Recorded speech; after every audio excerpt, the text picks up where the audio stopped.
दोस्तों गजब हो गया। कोर्ट रूम में ही जज साहब करने लगे किस, भूल गए कि कैमरा ऑन है। वीडियो हुआ लीक, भयंकर बवाल।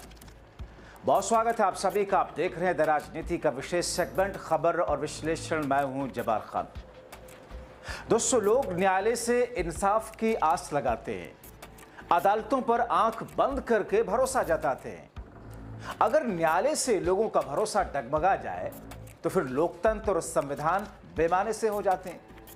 मगर आज आपको एक ऐसी खबर दिखाने जा रहा हूं जिसमें जज साहब न्याय के मंदिर में, कोर्ट रूम में क्या कर रहे हैं, उसे देखकर आप हैरान रह जाएंगे। साथ ही आपको दिखाऊंगा कि कई आरोपी जजेस के खिलाफ ना तो सरकार ने अब तक कोई कदम उठाया, ना तो ही कोर्ट्स ने कोई कदम उठाया, कोई कार्रवाई की, जबकि उनके ऊपर ऐसे गंभीर आरोप हैं जिन आरोपों में आम आदमी अगर होता तो सलाखों के पीछे होता। साथ ही आपको जनता का आक्रोश बताऊंगा कि आखिर आरएसएस पर एक बार फिर से जनता का गुस्सा क्यों उबला है। दोस्तों, आपको एक वायरल वीडियो से इस शो की शुरुआत करता हूं। आपको इस वायरल वीडियो को दिखाऊंगा और देख करके आप हैरान रह जाएंगे। हालांकि द राजनीति इस वीडियो की पुष्टि नहीं करता। वीडियो में साफ दिखाई दे रहे जज साहब है, उनके सामने एक महिला खड़ी हुई है और महिला को अपनी तरफ घसीटते हुए ये क्या हो रहा है। अब देखिए, विशाल ज्योतिदेव ने लिखा है, अदालत ऑनलाइन है लेकिन जज साहब भूल गए कि वो लाइव है। डिजिटल इंडिया में आपका स्वागत है। डिजिटल इंडिया था, जज साहब शायद ये भूल गए थे कि जिस वक्त ये सब वो कर रहे हैं उस वक्त कैमरा ऑन था, और कैमरा जब ऑन था तो वो चीजें सब बाहर जा रही थी, यानी सब। किस तरह वीडियो में जज साहब उसी न्याय के मंदिर में एक ऐसी हरकत कर रहे हैं जिसे लोग देख करके हैरान है। ये वीडियो तेजी से वायरल हो रहा है। जज साहब शायद ये भूल गए कि कैमरा ऑन है। देखिए कैसे एक लड़की को जबरन अपनी तरफ खींचते हैं और उसके बाद फिर वो सब करते हैं जिसकी कल्पना किसी देशवासी ने जज साहब से न्याय के मंदिर में बिल्कुल नहीं किया था। अब दोस्तों, जिस किस्म की ये तस्वीरें सामने आई हैं, जाहिर तौर पर नैतिकता, कानून, संविधान, लोकतांत्रिक मूल्य, जिसको लेकर के जजेस से ऐसी उम्मीद और ऐसा भरोसा और ऐसा यकीन उन पर लोग रखते हैं, और वही लोग जब इस किस्म की घिनौनी हरकत करेंगे तो फिर लोगों का मिजाज जाहिर तौर पर बदलेगा ही। अब दोस्तों, इस पर लोग गुस्सा व्यक्त कर रहे हैं। सोशल मीडिया पर लोग किस तरीके से आक्रोश निकाल रहे हैं वो आपको दिखाते हैं। एक यूजर ने लिखा, अदालत ऑनलाइन है लेकिन जज साहब भूल गए कि वो लाइव हैं। डिजिटल इंडिया में आपका स्वागत है। एक और यूजर ने लिखा, दिल्ली दिल है बना डाला जज साहब ने, हाई को हाई ही कर रहने दो और कोर्ट को कोठा बनाने का प्रयास करते हुए जज साहब के नोटों के बंडल के बाद नए जज साहब का चुम्बन अब समझ में, राइट टू प्राइवेसी का जजमेंट इसीलिए आया था। एकांतता के अधिकार में छेड़खानी मत करना, लेकिन हो गया तो हो गया। एक और लिखते हैं, यूजर हैं सुहानी तिवारी नाम से, अब समझ में आया कि ऐसे फैसले क्यों आते हैं। स्तन पकड़ना, उसके पजामे का नाड़े तोड़ना, खींच कर लेके जाना, इसे रेप या रेप की कोशिश का अपराध नहीं माना जा सकता क्योंकि जज साहब खुद वही कर रहे हैं। क्रांति कुमार लिखते हैं, दिल्ली हाईकोर्ट के जज जस्टिस यशवंत वर्मा के सरकारी बंगले में आग लग गई। वर्मा जी दिल्ली से बाहर थे। उनके परिवार वालों ने आग बुझाने के लिए फायर ब्रिगेड को फोन किया। मामला हाईकोर्ट के जज के घर का था। बड़ी संख्या में पुलिस बल पहुंची। आग बुझाने के बाद सुरक्षा की दृष्टि से घर की जांच हुई तो पूरा कमरा नोटों से भरा मिला। सुप्रीम कोर्ट के कॉलेजियम ने जस्टिस यशवंत वर्मा को वापस इलाहाबाद हाईकोर्ट भेजने का फरमान सुना दिया।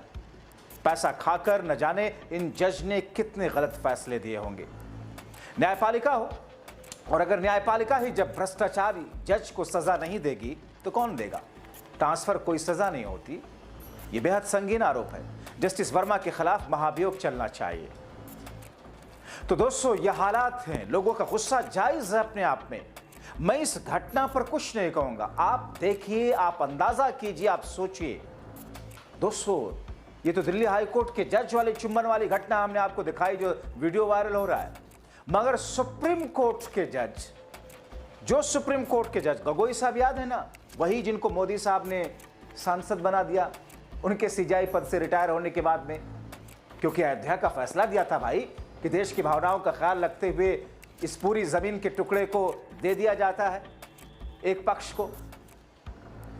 तो दोस्तों उन पर क्या आरोप लगा था? उन पर आरोप लगाया था उसे सुप्रीम कोर्ट की एक महिला ने। वो तो साहब अपने ही मामले में खुद ही जज बन गए थे, जजेस के उस पैनल में खुद को ही रख लिया था, खुद को ही क्लीन चिट दे दी थी।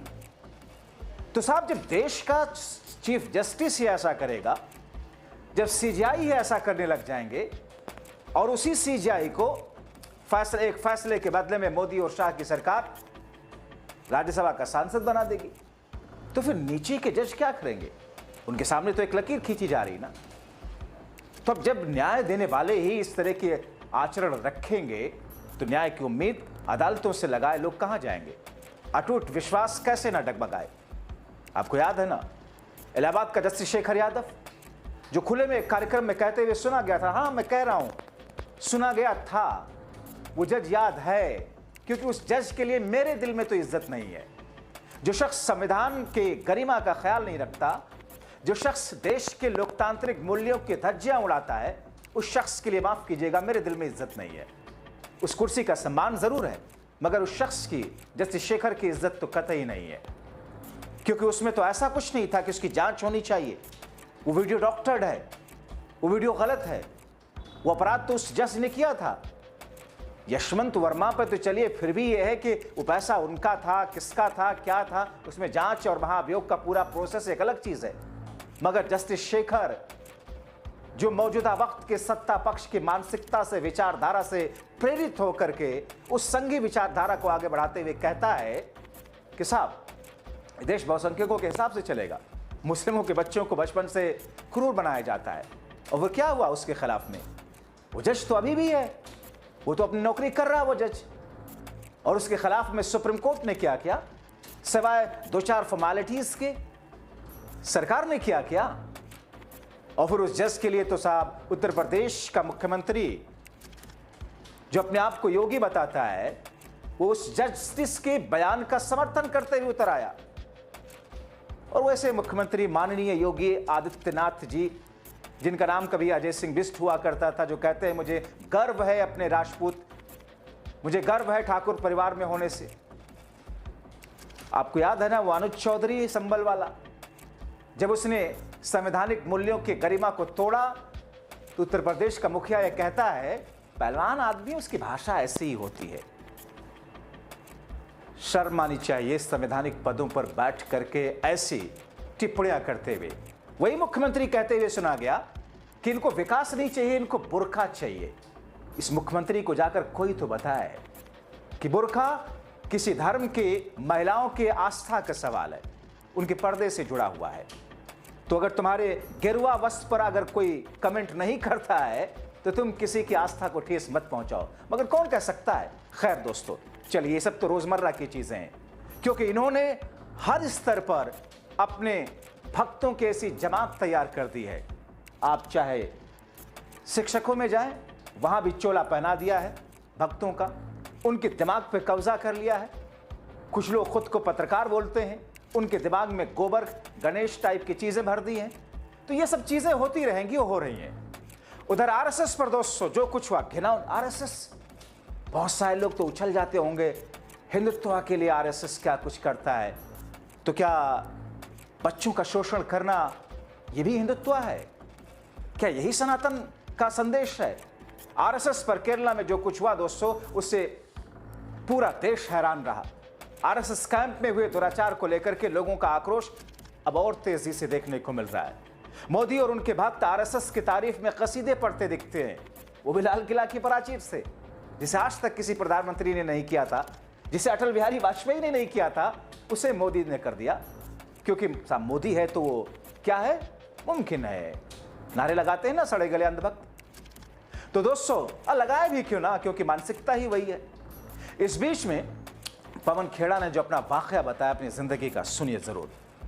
कल्पना कीजिए कि एक 4 साल का बच्चा, उसके पिता ने भरोसा करके उसको राष्ट्रीय स्वयंसेवक संघ की शाखा में भेजना शुरू किया, यह सोचकर कि वहां वो कुछ अच्छा सीखेगा। आरएसएस की शाखा के भीतर 4 साल के मासूम बच्चे के साथ यौन उत्पीड़न हो रहा हो, उसको मॉलेस्ट किया जा रहा हो, उसको रेप किया जा रहा हो, उसका बलात्कार हो रहा हो, इससे ज्यादा दर्दनाक और क्या हो सकता। 4 साल का बच्चा। और फिर लगातार आप ये स्लाइड्स देख रहे हैं, उसमें वो बताते हैं कि शिविरों में, कैंप्स में, शाखा, कहां कहां उसके साथ किन किन ने इस तरह की हरकत की। उसने एक नाम लिखा है, लेकिन वो कह रहा है अनेक ऐसे लोग थे आरएसएस के जो उसका उत्पीड़न करते थे और अनेक बच्चों का उत्पीड़न करते थे। कोई एक आनंदू अजी की बात नहीं है। आनंदू अजी के मुताबिक अनेक बच्चों के साथ ये ओटीसी कैंप्स जो इनके होते हैं, ट्रेनिंग के कैंप्स होते हैं, उसमें शारीरिक उत्पीड़न होता है। और ये पहली बार हम नहीं सुन रहे हैं। 2013 में मध्य प्रदेश के शिक्षा मंत्री का एक प्रकरण बहुत प्रचलित हुआ था। तब भी ये आवाज उठी थी कि साहब ये शाखा में हो क्या रहा है, ये आरएसएस के अंदर ये सड़ांध जो है, जो बदबू है, वो कितनी गहरी है। आप समाज को सुधारने का स्वयंभू ठेकेदार बनते हैं। आप अपने आप को पंजीकृत नहीं कराते हैं। आपके पास मेंबरशिप की रजिस्टर नहीं होती।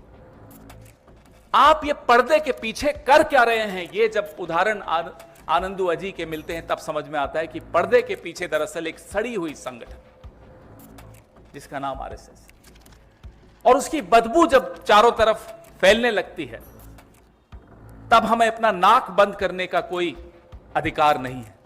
हमें बोलने का हमारा कर्तव्य, हमें चिल्ला चिल्ला के लोगों को बताने का कर्तव्य है कि यह है असलियत संघ की।